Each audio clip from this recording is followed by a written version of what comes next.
Agradecer também à Casa do Carnaval por acolher esse trabalho.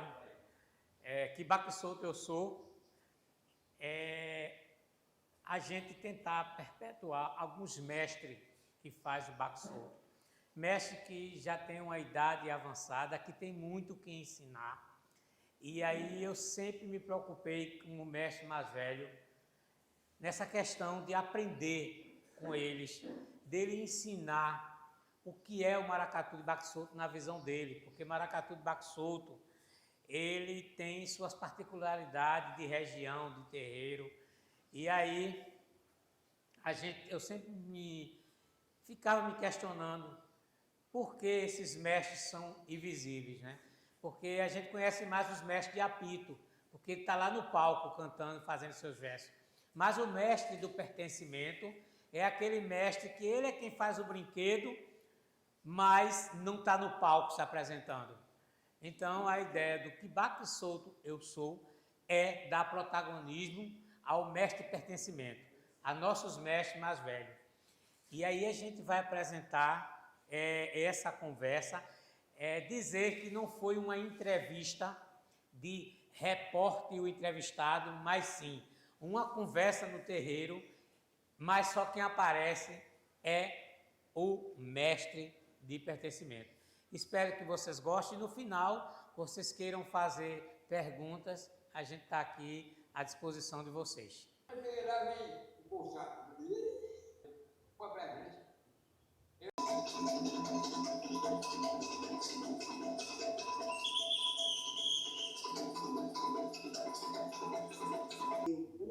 Apareceu o Mateus, mas logo os psiquistas existiu. O mestre fazia aquele festa. Tem que ter muito respeito, tem que ter... Já está dizendo arrei o mal, porque no interior ele fala má. Então, o caboclo de pena, ele é quem arreia o mal, é quem tira o mal. Aí você vê em alguns relatos, diz, olha, isso aqui é feitiço e bruxaria. Porque o maracatu de baque solto é feitiço e bruxaria mesmo. Até hoje existe a parte da defesa, da proteção, quando você vai para a mata fazer as oferendas com mel, frutas e flores, mas ao mesmo tempo eu posso ir lá e fazer uma bruxaria oferecendo sangue. 110 em atividade. Por que isso aconteceu? Porque eles seguraram dentro da religião dele e ele não expôs a religião. Eles tiveram cuidado. Você vê que no depoimento, a Dona Maria disse, tem que ter respeito. Se não tiver respeito, não vai conduzir uma nação. Então, eu acredito no que eu escutei de relato, que ele é do final de 1800, porque aquele povo que estava ali, os indígenas misturados com os negros africanos, eles tiveram a liberdade de sair, de andar naquela região da Mata Norte. Se a gente analisar, a Ilhandra era uma cidade que era conhecida a cidade do Juremiro. E lá tinha 2 aldeias de indígena, foi quando os jesuítas entraram lá e saíram exterminando a religião, saíram... Se você analisar, está ali pertinho, a Ilhandra é perto de Goiânia, está na Mata Norte, então tem tudo a ver por que esse povo, por que esse maracatu é daquela região. E por que esse maracatu não se espalha? Por que ele só fica Mata Norte e região metropolitana?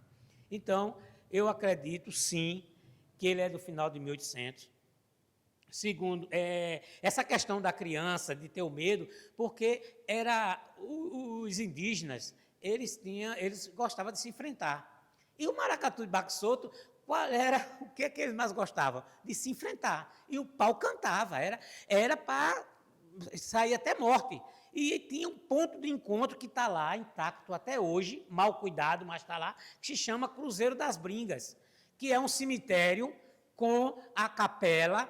E o cara chegava, botava uma banca com um jogo de bozó, com frutas e cachaça, e os maracatus iam para lá para se matar. Era como se fosse uma terra sem lei. E isso ele pertence hoje a Tracunhaém, mas ele fica entre Araçoiaba e Tracunhaém. Mas eu acho fica bem dividido ali no meio. É no caminho que você vai para Itaquitinga, e é uma encruzilhada.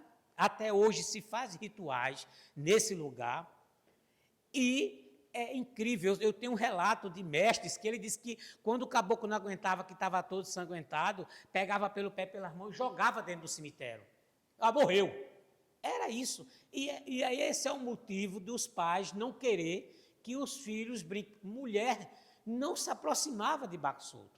Vem se aproximar em 1962.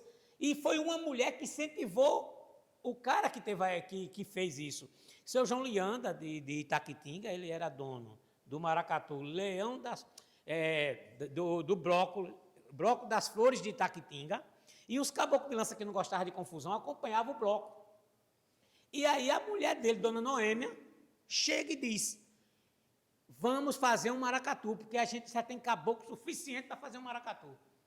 E aí, não foi a mulher que entrou no maracatu, foi a mulher que abriu as portas. Eu só vim tirar essa conclusão depois, que ela é quem abre as portas para o caboclo que queria se exibir com a sua beleza.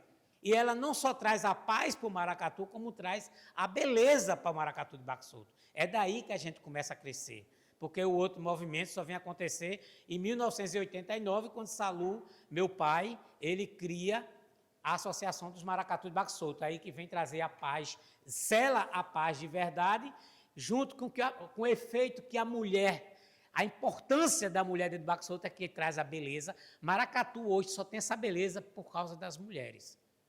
Se não fosse as mulheres, a gente continuava sendo patinho feio. E, então, era a violência, por isso que ninguém queria. E Maracatu, até hoje, ele é cercado de mistério. A gente pode até começar a contar, mas não pode contar tudo. Isso o caboclo Jó fala. Você vê para se cortar uma guiada, o cara passar 7 semanas de noite escura, não pode ser na noite de lua cheia, dá uma lapada na árvore, vai embora, mas para ele encontrar aquela árvore, ele tem uma conexão com a natureza, ele escuta a natureza falar, é essa aqui. Ele saber que madeira é aquela, que ele pode cortar. Aí o camarada podia chegar em casa com uma faca raspada, não, ele enterra na lama para cair a casca, para amadurecer aquele pedaço de madeira para preparar para fazer uma guiada. E sabe onde é a ponta da guiada? É no pé, é ao contrário. A parte fina fica na mão e a parte grossa é onde está o bico da guiada, que é porque ele vai brigar. Eles se preparavam para uma guerra. Mais alguma pergunta?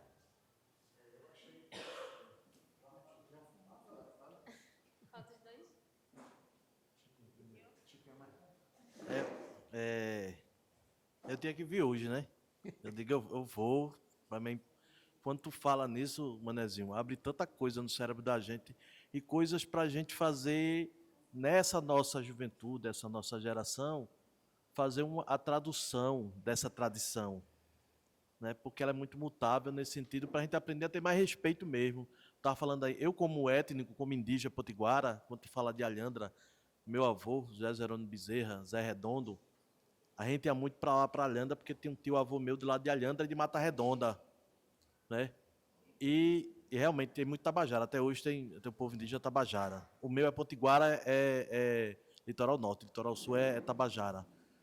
E assim, não só quando tu fala o chuco do o Cariri Chocó, que tem danças parecidas, rituais parecidos, mas muitos povos também aqui em Pernambuco. Quando eu estava olhando aí, eu disse, poxa, tem várias festas, porque tem várias brincadeiras. Tem lugares no mundo indígena que a gente chama de brincadeiras. Porque essa brincadeira é que ensina, é que mantém a tradição, é que mantém o respeito. E é muito próximo mesmo quando tu fala o respeito aos mais velhos. O que a gente chama, que na academia vai dar o nome de hierarquia orgânica, né? Que é você, independentemente, você pode não gostar do seu pai, mas ele veio primeiro que você. Você só está também por causa dele, por causa da mãe, né? Então, de você tratar isso. E teve uma fala tua que eu fiquei, pô, é isso mesmo. Ele não gosta que a gente chame ele de mestre, não, mas eu chamo ele de mestre, né? Quando tu dissesse assim, os mestres mais velhos, por que existem os mestres mais novos? Mas os mais novos só existem por causa dos mais velhos. No mundo indígena tem uma perspectiva dos anciões jovens. São pessoas que você vai conversar com 23 anos, que você diz, esse cara tem 23 anos de jeito nenhum, tem 23 anos. Mas a sabedoria dos segredos está ali portado, está ali Tá ali, é aquilo. E quem diz é a comunidade, é aquilo que tu dissesse. Quem diz o que eu sou eu e os meus pares. Não é ninguém de fora que vai estar dizendo o que eu sou. Porque eu tenho a mania, eu tenho muita. Né, por eu ser um indígena que vive no mundo urbano, né, o povo. Ei, tu é índio mesmo? Eu sou índio não, índio é quem veio da Índia. Eu sou originário. E eu exijo respeito. E tem essa nossa cosmovisão. Eu cheguei depois, a Dona Maria, aquela de lá de Lagoa do Carro, Glória do Goitá. de Glória do Goitá, né? Também eu tive muita ali em Glória do Goitá por causa do Serta, quando me falou da sementeira, né? Desde 99 frequento. Então, para mim, E eu depois vou conversar com vocês, porque a possibilidade de levar esse documentário para a Assembleia do Povo Chucuru, agora em maio, para ser apresentada lá para umas... Geralmente, todo ano tem 70 etnias lá presentes, de todo o Brasil e da América Latina também, né? E, para mim, é uma grande honra estar aqui, então eu vou. Sair pegando 300 ônibus para chegar aqui, porque eu moro, um perto longe, né? Que dá desgraça, eu digo, eu chego nessa porra, cheguei. Pois é, Chiquinho, o importante é a gente se conhecer. Isso é que é importante. Entender, né, quem somos nós. Né? Boa tarde, gente. Tata Cambono Francisco Tabalacimbi, representante dos povos de matriz africana do estado de Pernambuco e da Caminhada dos Terreiros. E, assim, eu achei bastante interessante, Manuelzinho, quando você fala da questão da religiosidade, né? Porque a gente sabe muito bem que existe uma ligação forte com os povos originários, né? Que são os indígenas, e também uma relação com a Jurema Sagrada. Mas nem todo mundo sabe que existe, né, essa parte da bruxaria, como foi dita ali, e também eu achei bem interessante a questão da catita. Na catita, né, que chama, né? Uhum. E aí, assim, como você mesmo falou, as pessoas quando vão falar do maracatu rural, elas falam de qualquer jeito, sem pesquisar. E a grande maioria, não sabe que isso existe dentro do maracatu rural.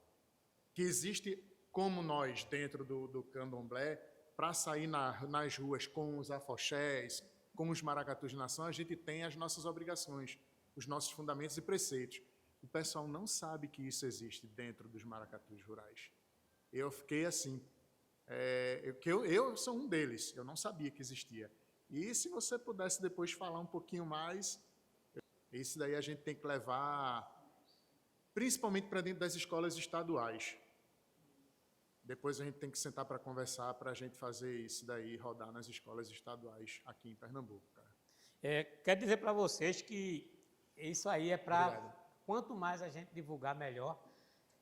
A ideia foi essa, que a gente pudesse apresentar isso em vários lugares, para as pessoas entenderem, até para a gente discutir, porque, exemplo, dentro do Baque Solto, você tem uma corte africana. E por que tem essa corte africana? Foi uma coisa imposta. Foi no 1969, o concurso de agremiação carnavalesca do Recife, a Federação Carnavalesca disse, olha, para esse maracatu participar, tem que ter uma corte. Aí coloca lá dentro do maracatu, rei, rainha, dama do passo, que não era nosso. Se você analisar como eles tratam a calunga, é a boneca. E aí, quando ele fala do lado religioso da catita, ele fala da boneca, a boneca é o calço. Dentro do baque virado, a calunga, ela faz parte do sincretismo religioso, ela é uma entidade. Dentro do baque solto é uma boneca que ela pode estar calçada, que eu posso, e eu tenho que escolher a pessoa certa para carregar aquele calço. Quando o mestre Zé Flor diz assim, a catita é quem recebe primeiro o vento. Porque no passado, a catita era a principal figura do baque solto. Por que o nome dela é catita? Porque ela roubava comida para dar à nação.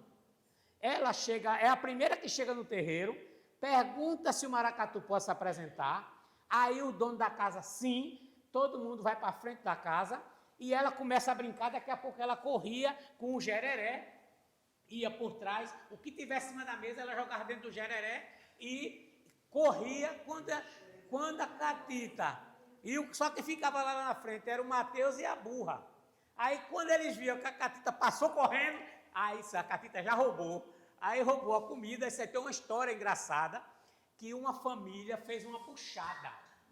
Aí a catita, quando vai na cozinha, olha para um canto, olha para outro, não tinha o que ela roubar, aí ela não teve o que fazer. Pegou a panela de puxada, jogou dentro do jereré e se espalhou no terreiro, na cozinha, e roubou a buchada. Agora imagine você carregar no jereré uma buchada.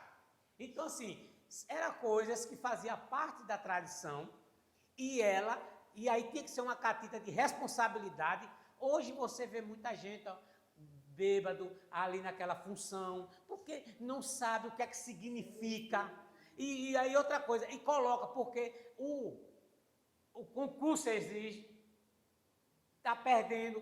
De manhã, na matéria que saiu hoje no diário, no Jornal do Comércio, eu falo, é muito difícil hoje formar um mestre. Por quê? Porque hoje a gente só pensa no concurso. E os mestres mais velhos estão sofrendo para repassar o seu saber. E não é só sofrer porque não tem jovem interessado. Tem jovem interessado, mas quando o filho dele está ali ao lado dele, o neto, que vê ele tirar da feira para fazer o seu brinquedo, aí o filho disse, eu não quero isso não. E quando você vê um brinquedo avançando na beleza e vê nos palcos, é porque tem um produtor por trás. Mas você vê que eu mesmo tenho uma luta, que eu sou contra subir um maracatu no palco. Maracatu é cortejo. Quem tem que subir no palco é um coco, é uma ciranda. Por quê? Porque os músicos estão ali para o povo dançar. Mas o maracatu é um cortejo.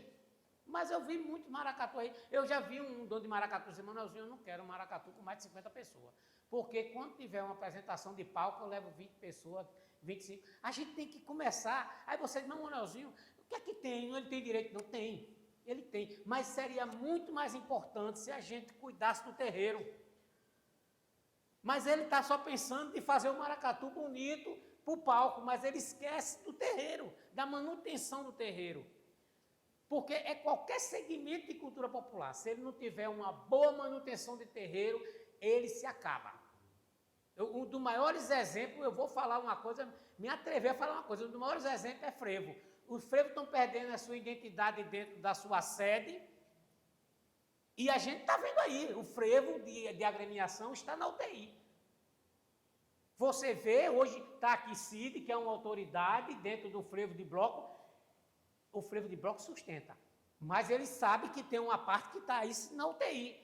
Por quê? Porque está perdendo, a comunidade não quer mais ir para a sede. Eu fui para uma sede de uma troça e lá só rolava brega. Aí eu cheguei, cimei, eu digo, vem cá, eu tenho conhecimento, vem cá, fulano, por que é que tu não faz aqui um acerto de marcha, uma coisa? Ninguém vem não, Manelzinho.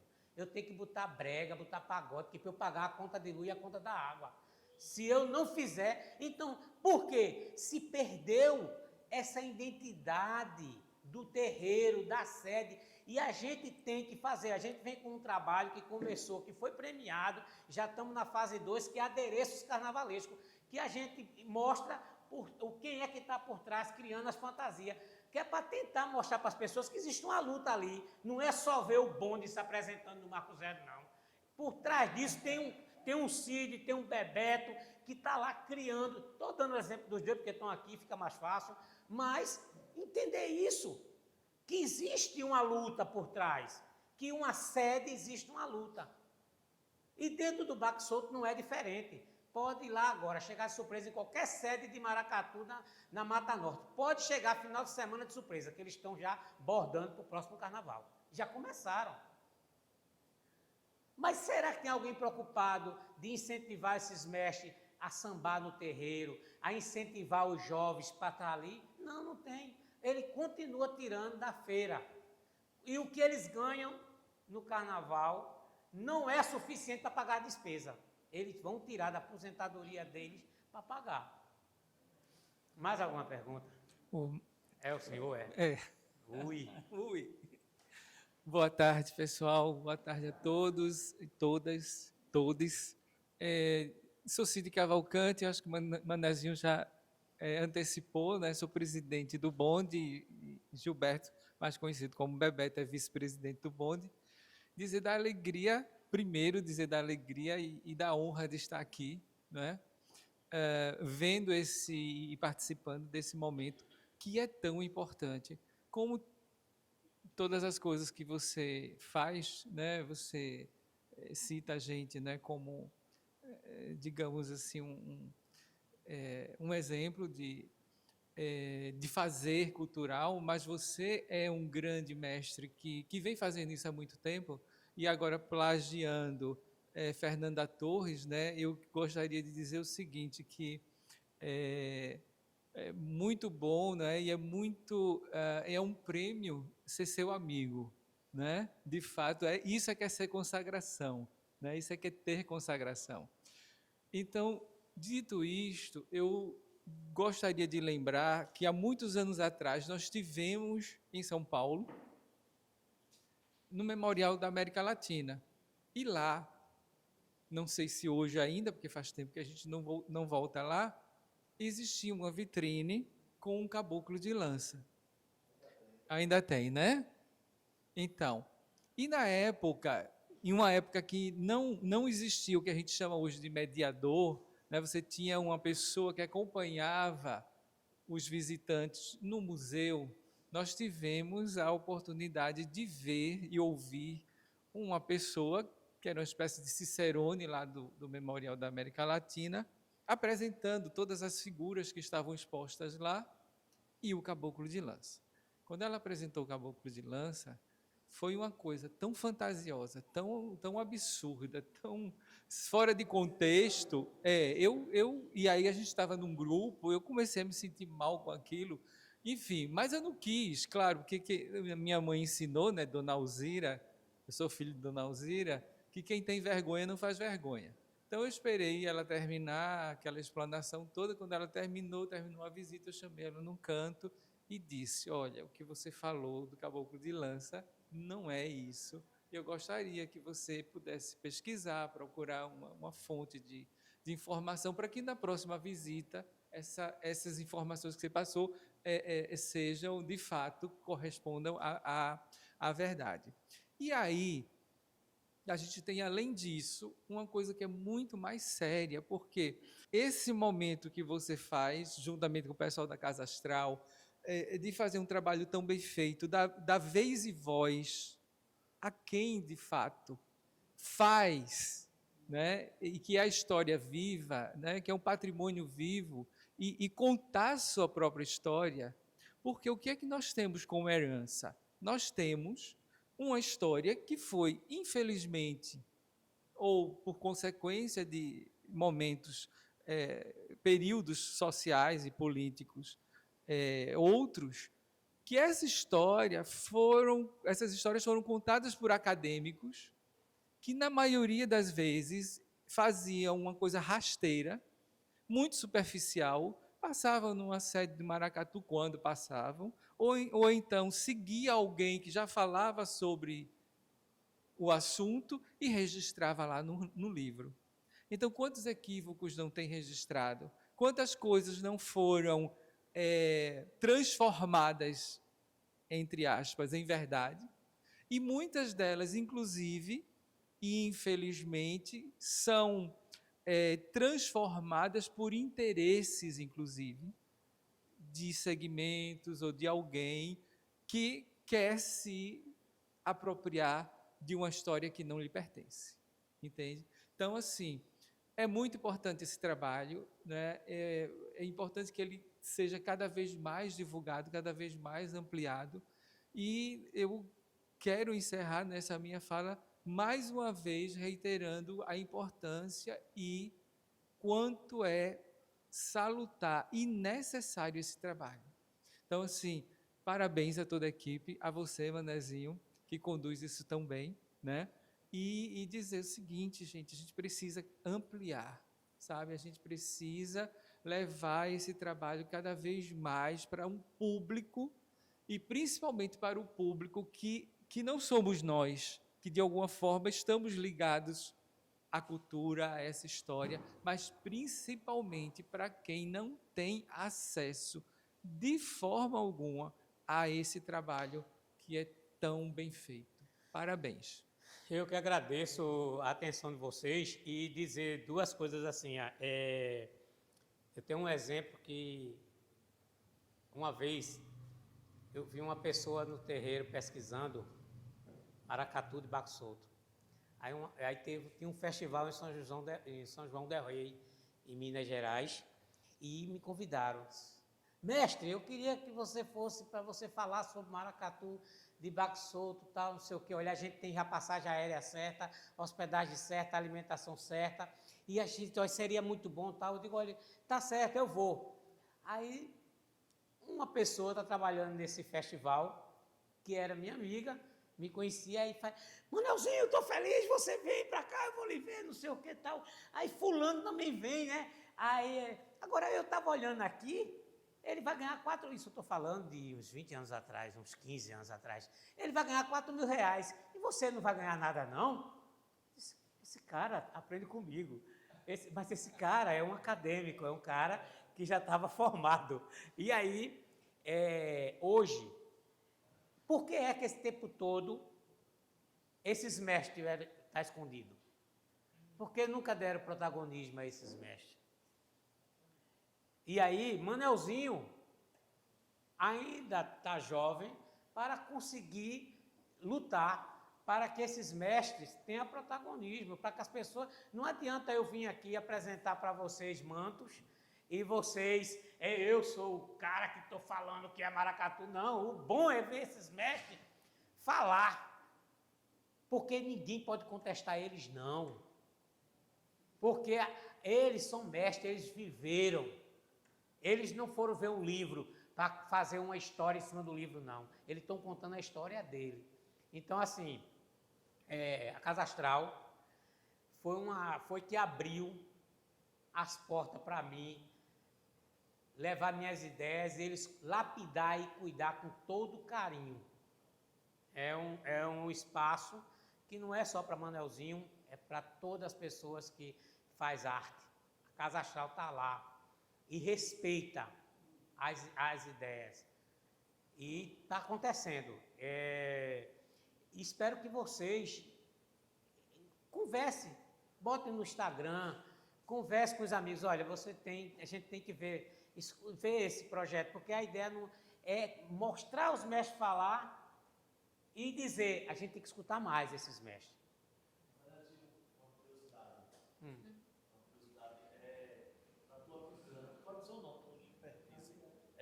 Que tu falando, quando eu falei nessa história da tradução, aí eu gostaria de saber como é que tu vê essa nova geração, essas novas gerações que estão sendo lapidadas e são parte fundante disso, porque quando é filho, filha, neto, neta, faz parte. É a herança viva, que está nessa perspectiva da produção de estudos. Estudo aqui que eu digo é conhecimento, não é estar escrevendo, não. Escrever faz parte também, mas necessariamente não é isso. É que está bebendo, está incorporando, está entendendo, está se apropriando, né? Aí, estou falando de tu também. E assim, porque assim como ela, deve ter outros e outras, né? Netos e netas que estão preocupados e que aí a geração de vocês está dizendo, tá aqui, vai querer ou não? Se for querer, tem que ir. Porque quando você falou da história da religiosidade, aí eu disse, pô, bicho, como é muito próximo da gente, mundo indígena, porque a religiosidade indígena está no fazer comunitário, está no estar junto para preparar. Eu lembro quando eu dizia, meu irmão, para eu fazer as lantejoulas aqui, para eu colocar, é um ato, eu me lembro tu dizendo, é um prazer e é uma preparação natural, porque eu faço isso há muitos anos, né? Eu queria que tu comentasse isso, como é que tu vê? Se já tem um grupo bom, já está... Dessa nova geração. Eu sou muito chato quando eu falar sobre isso, porque a minha preocupação para que os mais novos prestem atenção. Porque o lance não só é eu tocar o pandeiro. O lance é eu entender o que é que eu estou tocando. Eu entender de onde eu vim para eu estar aqui. Esse é o lance. Preparar um mestre, entender, ter o pertencimento de ser mestre. O mestre não é aquele que você diz, opa, mestre, porque ele está com a camisa estampada, não. O mestre ele tem que ter o pertencimento. Um dia eu encontrei um jovem, bem próximo a mim, e ele comentando, disse, Manezinho, é mestre em quê? Porque na cabeça dele, o mestre é o que tem um apito e uma bengala. Dentro do baque solto, chapeuzinho, dentro do baque solto existe 3 mestres. O mestre do apito, o mestre caboclo, que é Jó é o mestre caboclo, e o mestre do pertencimento, que se dentro de um baque solto não tiver um mestre do pertencimento, não tem baque solto. Porque quem é que vai cuidar? E eu estar aqui, eu olhar para seus olhos e eu me comunicar com você sem abrir a boca. Isso é um pertencimento de um mestre que sabe o que é ser mestre. É eu entender que tu desse um vacilo, não cuidasse do teu ritual, e eu saber ir na natureza e pegar com as folhas e tomar um banho. Se eu não tiver as folhas, mas se tiver um rio, eu dizer, entra ali, te banha e volta. Eu entender, mas saber quando tu precisa. Então, o mestre, ele não vai ler no livro, não. Ele tem que olhar e entender. Ele tem que entender. E ele não precisa dizer, olha, tu tá carregado, tu tá com olhado. O mestre, ele não faz isso. Ele diz, ó, vaza ali, faz isso. Acabou. Então, esse ensinamento é que é o difícil, sabe por quê? Porque você tem que ter disciplina para você aprender. Aprender a cultura não é só tocar e dançar e cantar, não. Para você sustentar ela, você tem que entender os segredos. Por isso que baque solto é o que é até hoje. E vem crescendo. Por que baque solto vem crescendo? Porque ele soube cuidar da religião. Ele não expõe. Você pode chegar na casa de qualquer dono de maracatu, ele vai dizer assim, eu sou católico. Acabou. Porque ou ele fazia isso, ou iam exterminar ele igual fizeram com os outros indígenas, com os seus antepassados. Então é isso. E aí é feita a história para encerrar, né? A gente gosta de chamar rural, senhora, eu vou deixar a senhora falar, desculpa aí, viu? A gente fala maracatu rural, eu sou chato, eu digo que maracatu rural é um nome pejorativo. Sabe por quê? Porque quando o Guerra Peixe, em 1956, diz maracatu de baque solto, porque tem uma pancada solta no bombinho, ele está certo. Maracatu de baque virado, porque tem uma virada no meião, ele está certo. Aí vem Catarina Real, no final dos anos 60, começo dos anos 70, aí ela vai pesquisar maracatu, que era maracatu. Aí vai para Casa Amarela, encontra Baracho, Sula, Cassimiro, no Esteira da Tarde, lá de Casa Amarela. Aí diz, olha, como é, vocês são da onde, sei o quê? Senão a gente é da zona rural, a gente é um trabalhador rural. Esse maracatu é da zona rural, então é maracatu rural. Você vê que 20 anos atrás, Guerra Peixe já tinha registrado em livro, como é o nome do livro? Maracatus do Recife. Maracatus do Recife. Eu peço ajuda a ela nessa hora da academia. Quando ele estava ali, ninguém chamava maracatu de baque solto, chamava maracatu, mas não chamava maracatu de baque solto. Aí quando vem uma americana, filha de um general, chega aqui e coloca o nome maracatu rural. Até os poetas amaram isso, os mestres de apito. Sabe por quê? Fazer um verso com maracatu de baque solto é complicado. Mas fazer com maracatu rural é a coisa mais fácil do mundo. É por isso que você vê hoje os mestres chamando maracatu rural. Mas olha para a bandeira dele que está lá, maracatu de baque solto. A associação que cuida dele, a Associação de Maracatu de Baque Solto de Pernambuco. A gente aceita o que as pessoas de fora traz para a gente. Então, é bom que a gente também entenda isso. A gente somos maracatus de baque solto, somos indígenas. Mas, por favor. Só rapidinho. Pensando nesse âmbito da pesquisa, como você falou, da academia, né? A gente vai para a academia, pega logo a fonte. Qual é a sua fonte, né? E aí, quando pensa na questão da história indígena do baque solto, A primeira menção na historiografia é em 2005, com o Severino Vicente, que faz. Só em 2005. E aí a gente... E por quê? Né? Mas porque os pesquisadores não tiveram esse trato realmente de ir lá e ouvir esses mestres. A gente também, só depois, em 2014, com a Alexandra, que estava aqui, inclusive ela teve que ir, que vai citar sobre o Mulungu na historiografia. Só que essas palavras que já existiam na rotina, que estava lá, mas que não teve o trabalho de ouvir os mestres. São ex-pesquisadores, são pesquisadores que foram ouvir os mestres. A historiografia hoje, os trabalhos escritos, Baxoto hoje, é gigante, tem muita coisa escrita, muita. Na internet tem muita coisa, tem muitos artigos, muitos, mas com a visão eurocentrada, com a visão academicista. Hoje já tem novos métodos de pesquisa, história oral, pensa essa cultura viva. O que Baxoto eu sou, ele é uma fonte de pesquisa. Porque nem todo mundo vai poder realmente conseguir ir lá, se for, é importantíssimo ir lá e conversar. O ideal é esse. A gente não vai conseguir ir. Mas o Baxoto eu sou dá aquele direcionamento e o desejo de poder começar e pensar mais, sabe? Então, eu como pesquisadora, né, seu Manuelzinho? Como é o nome? Painho. Sim. Tento sempre colocar muito isso para as pessoas ao meu redor também, né, dentro da academia, desse lugar de ouvir os mestres, como o Painho fala. De ouvir esses mestres, prestar atenção nessas histórias, sabe? E difundir isso cada vez mais. Acho que hoje já não está mais tempo de ficar preso naqueles papéis, mas ouvir os nossos mestres mais antigos mesmo, sabe? E aí, Maria, como você fez no teste, porque é Oi?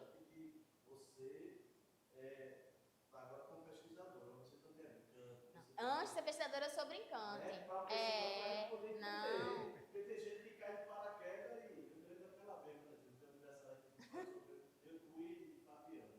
Dos cababus, de todas as coisas de matrizes culturais, cultura popular, aí tá aquela história que a gente estava conversando que na academia agora você é o próprio mestre, né? Dá um cajado, dá um cachimbo, um balazinho, pronto, dá pista por aí, tô de branca bolsa. Mas eu só me tornei pesquisadora, acho que por causa do terreiro, né? E não esqueço de colocar. Você pertence a isso, aí você vai para a academia fazer. E o meu orientador principal é meu pai. Já começa por aí. E não abro mão disso, sabe? É desse local mesmo. Porque também se a pessoa for para a academia, esqueceu de onde veio, de onde começou, e só usar aquilo ali como objeto de estudo, e não como uma parte da vida, aí separa de tudo e rompe e continua os processos, né? Olha, meu povo, que felicidade ter esse público maravilhoso. Eu estava com medo, eu cheguei aqui 2 horas, não tinha ninguém, só os meninos daqui, e eu preocupado. Mas aí, por outro lado, quando vocês chegam, conheço aqui a maioria, e é um público maravilhoso, porque a gente tem assunto por mim. Se eu não tivesse que ir para Canaã agora, eu ainda passava mais meia hora eu puxando assunto e vocês puxando assunto. Porque quem está aqui tem uma qualidade que não dá vontade de sair não, viu? E isso é verdadeira, de coração, viu? Muito obrigado mesmo. Obrigado, mestre Bebeto. Obrigado, mestre Cid. Falar de vocês dois não tem graça não, sabe? Porque é um amor tão grande que não dá para falar de vocês. A recíproca é verdadeira. Eu queria dizer o seguinte: você falou do público de qualidade, eu tenho certeza que a gente veio para aqui porque a gente sabia e sabe que é qualidade que a gente vai encontrar aqui. Eu só tenho a agradecer. E eu me sinto muito honrada como parceira, entendeu? E quero dizer a vocês que a próxima apresentação dele vai ser lá no Centro de Design. Sim, olha, a gente vai fazer no Centro de Design essa apresentação e vamos, quando for, eu vou botar lá no meu Instagram, acompanhe, porque aí a gente divulga e faz essa roda, continua essa roda de conversa, porque ainda tem muita história a ser puxada, né? Lapidado ainda, porque a gente não tem um livro, e vai vir um livro aí, que já está sendo escrito, eu e Gabi está escrevendo um livro, que o nome do livro é O Segredo do Cravo Branco, e logo, logo a gente está lançando E aí é engraçado que a gente começa a escrever, acha que com 6 meses está pronto, e aí já faz um ano, aí aparece mais coisa, e se a gente não tiver cuidado é um livro de 200 páginas, mas a gente vai ter o cuidado para não fazer isso tudo. Mas, enfim...